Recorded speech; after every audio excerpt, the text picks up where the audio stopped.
Hello students, welcome back to my channel Math Buddy. Here I have started mathematics lecture series for the 11th NCERT.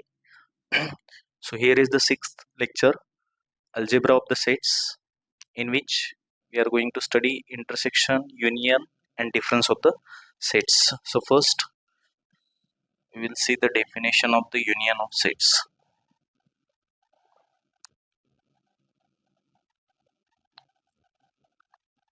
So union of the sets is nothing but if we are considering union of two sets, then the collection of all those elements who are either in set A or either in set B. Okay. Union of two sets A and B is actually denoted by A union B. अगर दो set है तो A union B ऐसे read करना है और ऐसे denote करना है and given by A union B is equal to collection of all those X so that set builder में लिख रहा हूँ मैं X belongs to A और X belongs to B. तो X अगर A में है या फिर B में है, दोनों में से एक में, ठीक है, और यहाँ पे साइन. फॉर एग्जाम्पल अब सपोज करो सेट A है हमारे पास 1 2 3 एंड B सेट है suppose A comma B. Then the A union B is equal to 1 2 3 और A कॉमा B आएगा. मतलब एक तो B में होने चाहिए या फिर A में होने चाहिए, दोनों में है तो भी चलेगा. तो A यूनियन B में इस टाइप का कलेक्शन आएगा. अब और एग्जांपल देख लेते हैं. सपोज करो A सेट है हमारे पास X such that X is a solution of X minus 1 X minus 2 which is equal to 0. इस क्वाड्रेटिक इक्वेशन का सॉल्यूशन है X. That is set A क्या है हमारे पास, इधर 1 और 2, मतलब इस क्वाड्रेटिक इक्वेशन के दो ही सॉल्यूशन है. And B is equal to suppose करो कि X such that X is prime factor of कोई भी नंबर ले लो. प्राइम फैक्टर ऑफ सपोज करता हूँ मैं यहाँ पे 16, ठीक है. सो 16 के प्राइम फैक्टर कैसे लिखेंगे, 2 है ना, 2 raise to the power 4. So B set क्या है, इसमें सिर्फ एक एलिमेंट है, भले ही यहाँ पे 4 बार दिख रहा होगा मैं प्राइम फैक्टर, बट हम सेट रिप्रेजेंटेशन में ऐसे एक बार ही लिखते हैं. तो ए यूनियन बी क्या आएगा यहाँ पे, ए यूनियन बी यहाँ पे आना चाहिए 1, 2. कॉमन एलिमेंट है तो एक बार ही यहाँ पे मैंने लिख दिया. और एक एग्जांपल इसका आपको करना है. सपोज करो ए सेट है हमारे पास X such that X is prime factor of 13 itself is the prime. So यहाँ पे 13 का प्राइम फैक्टराइजेशन 13 ही आएगा. और बी सेट है सपोज हमारे पास 5, null set. Then A union B क्या आएगा ये आप बताओगे मुझे कमेंट बॉक्स में. और एग्जांपल देख सकते हैं. Let A is equal to suppose करो नेचुरल नंबर है, set of natural number, and B is equal to suppose set of integer है. हमें पता है set of integer -∞ to -2 -1 0 1 2 3 and so on, ऐसा सेट है ये. And natural number started from 1 1 2 3 up to infinity. Then A union B is equal to set of integer आना चाहिए, है ना, क्योंकि natural number is the subset of set of integer. यहाँ पे एक नोट भी लिख सकते हो ऐसे, if A is the subset of B then A union B is equal to B, बड़ा वाला सेट. हाँ, अब ये तो हुआ यूनियन ऑफ सेट्स. इसकी कुछ प्रॉपर्टीज भी है यूनियन.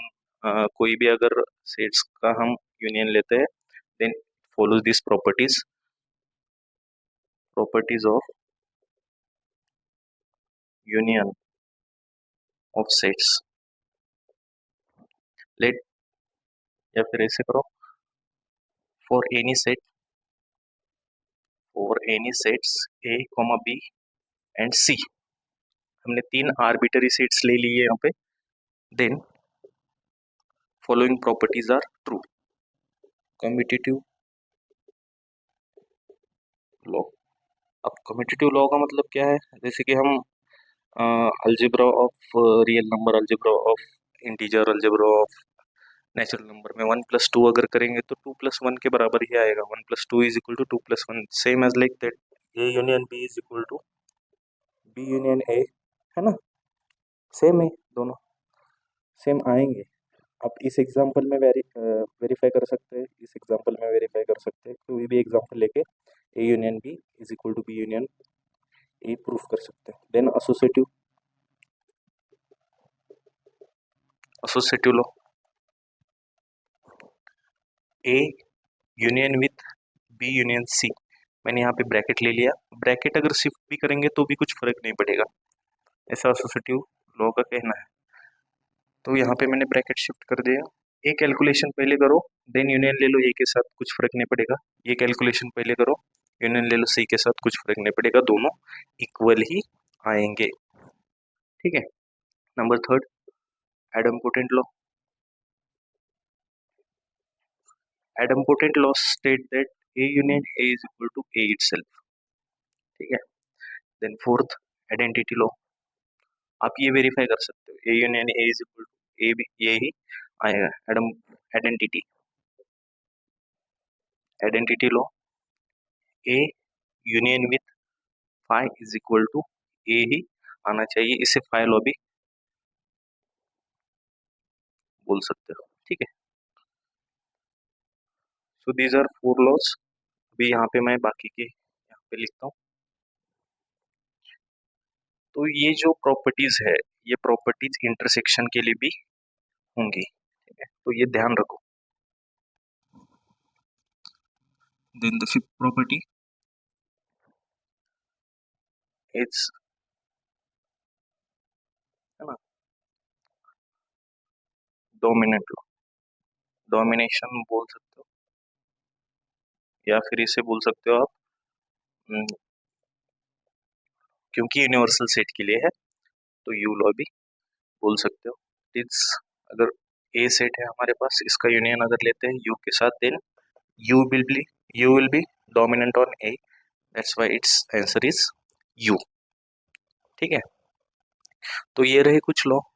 इसको छोड़कर भी बहुत सारे लॉ हैं, जैसे डिस्ट्रीब्यूशन लॉ वगैरह हम इंटरसेक्शन के बाद बताएंगे, क्योंकि इंटरसेक्शन का भी कंसेप्ट उसमें लगता है. तो सिंपली अगर मैं वेन डायग्राम से बताना चाहूँ यूनियन होता क्या है, then suppose these are the two sets. A set है हमारे पास, बी सेट है, then this shaded part will be the union. Shaded part will be the union of these two sets. Okay. Now, second, intersection of sets. तो intersection of two sets is nothing but the उनमें जो common elements है. intersection of A and B is the common collection of A and B. यहाँ पे and लिख रहा हूँ, वैसे ही it is denoted by A intersection B, ऐसे इंडिकेट करना है. And A intersection B is given by collection of all those x so that x is in A and x is in B. ठीक है. तो x A में भी होना चाहिए, B में भी होना चाहिए. अभी इसके लिए एग्जांपल देख सकते हैं हम. सपोज करो A सेट है हमारे पास 1 2 3 एंड B सेट है सपोज करो हमारे पास 2 5. then A intersection B must be the common elements of A and B. इसमें भी होना चाहिए, इसमें भी होना चाहिए, so it must be singleton 2, है ना। अब सिंपली आप ऐसे बहुत सारे एग्जांपल देख सकते हो।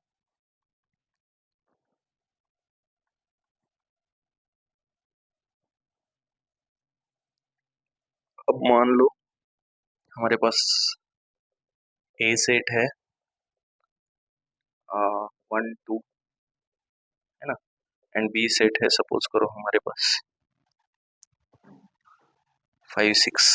देन ए इंटरसेक्शन बी, इनमें अगर एक भी एलिमेंट कॉमन नहीं है तो हम क्या लिखेंगे, फाइन, सिंपली एग्जांपल देखो। अभी ए सेट है हमारे पास, सपोज करो x x is the prime factor of suppose ये प्राइम फैक्टर है 14 का, तो 14 के प्राइम फैक्टर क्या है 7 2, ठीक है। और सपोज बी सेट है हमारे पास such that X is prime factor of 30, so ये सेट है हमारे पास 2 3 and 5।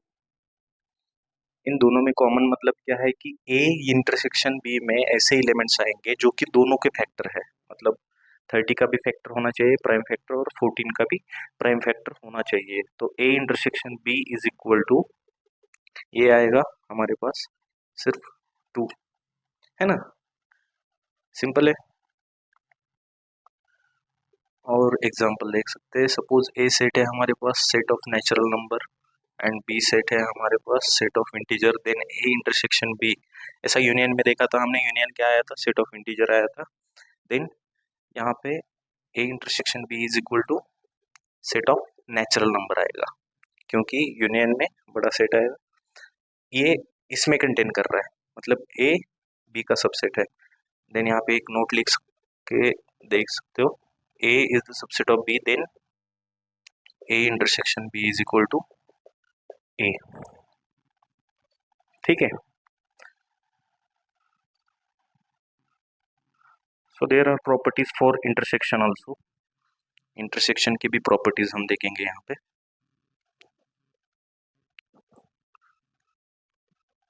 Properties of intersection, properties of intersection, ठीक है। तो यहाँ पर भी सेम कम्यूटेटिव लॉ आएगा, कम्यूटेटिव लॉ जैसे कि मैंने यूनियन में बताया था, A intersection B is equal to B intersection A, इसके बराबर ही होता है। तो जैसे वहाँ पे फॉलो कर रहा था यूनियन में, वैसे यहाँ पे इंटरसेक्शन में भी फॉलो करेगा associative law, A intersection B intersection C is equal to A intersection B intersection C. आप अगर वेन डायग्राम से भी देखना चाहो, क्रॉस वेरीफाई करना चाहो, तो ये सारे एग्जांपल वेन डायग्राम से भी आप क्रॉस वेरीफाई कर सकते हो। वेन डायग्राम के लिए मैंने इससे पहले वाला लेक्चर लिया है, तो आई टैब पे क्लिक करके आप देख सकते हो। Third, idempotent law, so A intersection A is equal to A itself. Fourth, identity law, तो आइडेंटिटी लॉ ये बताता है कि ए का अगर इंटरसेक्शन लिया जाए यू के साथ, then it is A itself. वहां पे हमने ए का यूनियन लिया था फाई के साथ, that is identity law. Fifth one, अब डिस्ट्रीब्यूटिव लॉ,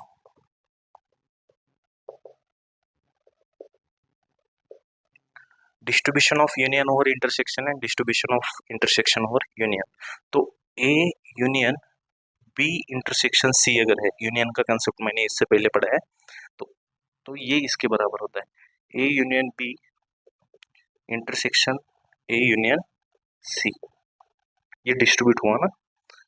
तो सेम यही रूल इंटरसेक्शन के लिए भी लगता है, C is equal to A intersection B union with A intersection C, तो दोनों जगह लगेगा। यहाँ पे डोमिनेंट लॉ भी है, तो phi is dominant on A, that's why उसे फाइल लॉ भी बोल सकते हो, फाइल लॉ वहाँ पे भी था।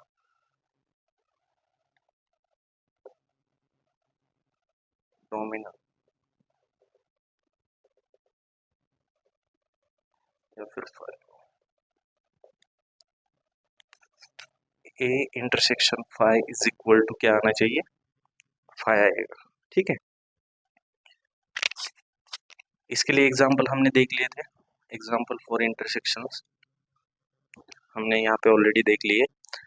तो इसके लिए बताता हूँ मैं, सिंपली अगर ए सेट है हमारे पास,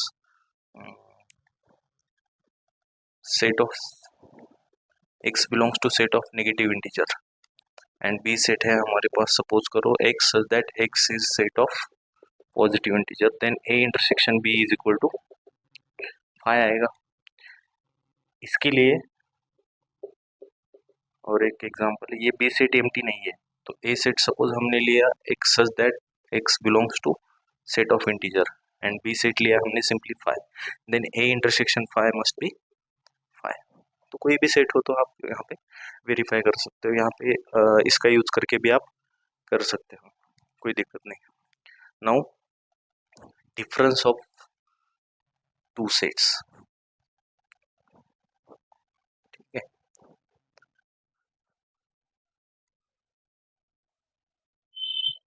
difference of sets.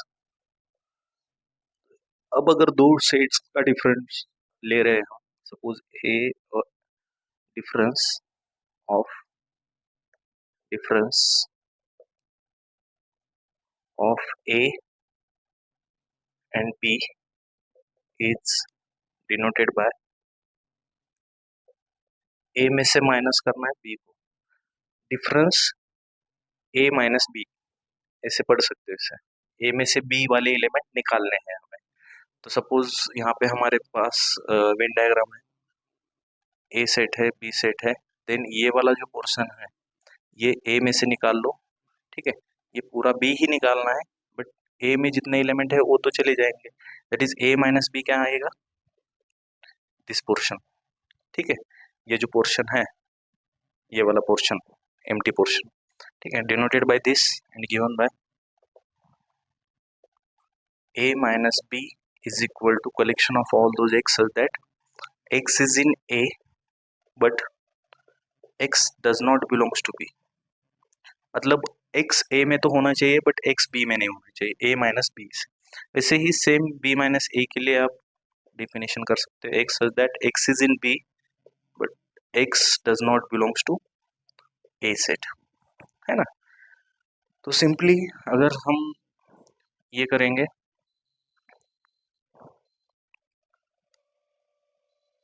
A set है हमारे पास सपोज करो 1 2 3, बी सेट है सपोज करो हमारे पास 3, then A minus B is equal to क्या आएगा, 1,2 आएगा, है ना, सिंपल है।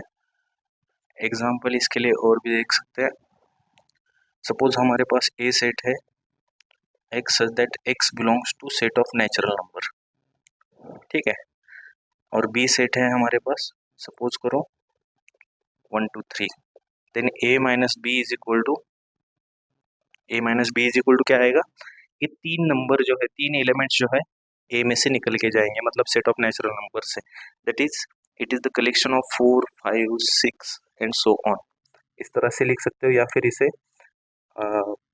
सेट ऑफ नेचुरल नंबर, इसमें से हमें 1 2 3 निकालना है, ऐसे भी लिख सकते हो, ठीक है। अब यहाँ पे इसी का आंसर जो b माइनस ए अगर निकालना होगा हमें, तो कैसे निकालेंगे, b minus A is equal to collection of all those x who are in B but not in A, तो A में 1 2 3 तीनों है, तो ये क्या आएगा, एम्प्टी सेट आएगा, दैट इज नल सेट, या फिर इसे वाइड सेट भी बोल सकते हैं। Okay, so that's it, I hope you understand this algebra of sets, intersection union and difference of the sets. Thanks for watching, subscribe to my YouTube channel Math Buddy.